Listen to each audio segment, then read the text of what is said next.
Hey everyone, welcome back to the place where we break down cybersecurity concepts in a way that just clicks.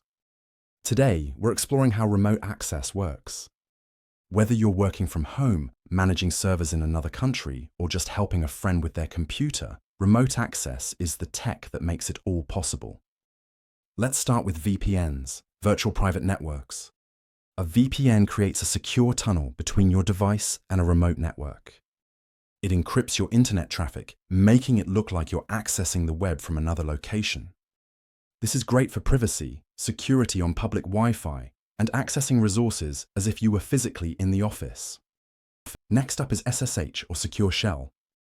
SSH is like a secure walkie-talkie for system administrators. It allows encrypted command line access to remote machines, usually Linux or Unix servers. You can run scripts, manage files, and configure systems, all from your own keyboard, even if the server is miles away. Now let's talk about RDP, Remote Desktop Protocol.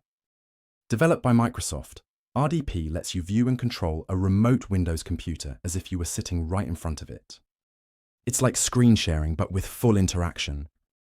RDP is commonly used in IT support and remote work environments.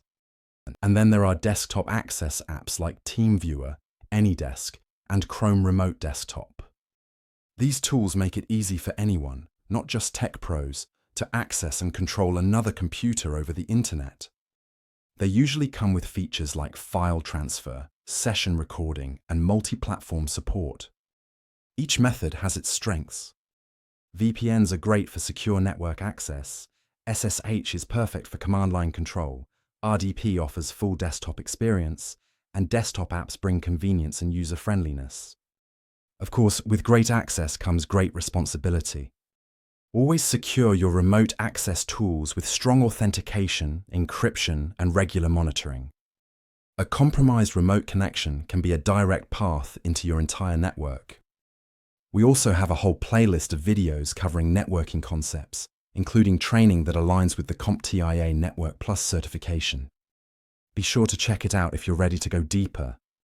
Give us a like and hit subscribe for more cybersecurity tips. Catch you next time!